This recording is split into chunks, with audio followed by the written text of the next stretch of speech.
பேராசை பிடித்த பலூன். ஒரு ஊரில் பலூன் வியாபாரி ஒருவர் இருந்தார். அவர் விதவிதமாக பலூன்களை ஊதி அவற்றை கிராமத்தில் கொண்டு விற்று வந்தார். அதையே தன் தொழிலாக அவர் செய்து வந்தார். அவருக்கு பலூன்கள் தங்களுக்கிடையே பேசுவது கேட்கும் சக்தி உண்டு. அவரிடம் விதவிதமான பலூன்கள் நிறைய உண்டு. ஒரு நாள் அவர் வீட்டிலிருந்து பலூன்களை ஊதி பெருக்கி அவற்றை தன் வண்டியில் கட்டிக்கொண்டு இருந்தார். அப்போது திடீரென்று ஒரு பலூன் இவரிடம் பேச ஆரம்பித்தது. அதை கேட்டு அந்த வியாபாரி ஆச்சரியம் அடைந்தார். இது என்ன, இந்த பலூன்கள் தங்களுக்குள்ளே பேசுவது தானே எனக்கு கேட்கும், இப்போது என்னிடம் பேசுகிறதே என்று எண்ணிக்கொண்டார்.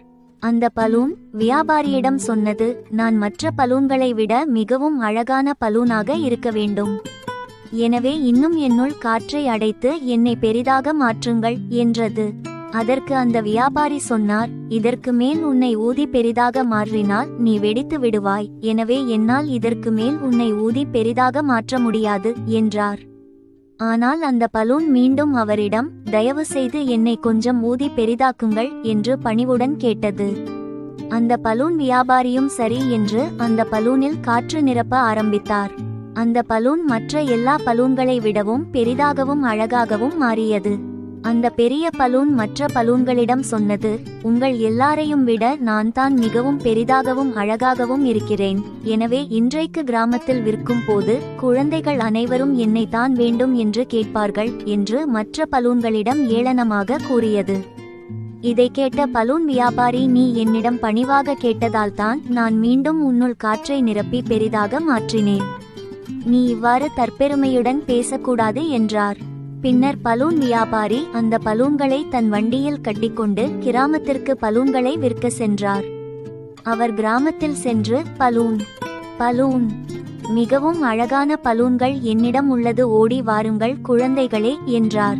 அப்போது அங்கு விளையாடிக் கொண்டிருந்த குழந்தைகள் அனைவரும் பலூன்களை வாங்க ஓடி வந்தார்கள். அப்போதே அந்த குழந்தைகள் அனைவருக்கும் அந்த பெரிய பலூன் மிகவும் பிடித்தது. எல்லா குழந்தைகளும் அந்த பெரிய பலூனை வேண்டுமென்று கேட்டார்கள். அப்போது அந்த பெரிய பலூன் மற்ற பலூன்களிடம் சொன்னது, நான் தான் உங்களிடம் சொன்னேனே, எல்லோருக்கும் என்னை தான் பிடிக்கும் என்று சொல்லிக்கொண்டே சிரித்தது. பின்னர் ஒரு சிறுவன் அந்த பலூனை வாங்கிக் கொண்டு சென்றான். மற்ற குழந்தைகள் வேறு பலூன்களை வாங்கி அதை வைத்து விளையாட ஆரம்பித்தார்கள். அந்த சிறுவன் இந்த பெரிய பலூனை வைத்து விளையாடி கொண்டு சென்றான். அப்போது திடீரென்று அந்த பலூன் ஒரு சிறிய மரக்கிளையில் மாட்டி வெடித்தது.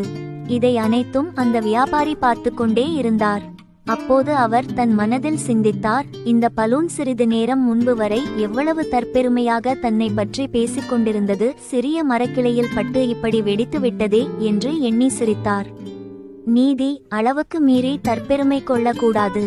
குழந்தைகளே, இன்னைக்கு நம்ம ஒரு அழகான பேராசை கொண்ட பலூன் கதையை பார்த்தோம். இன்னொரு நாள் ஒரு புதிய கதையுடன் பார்ப்போம். அதுவரைக்கும் பாய் பாய், டேக் கேர்.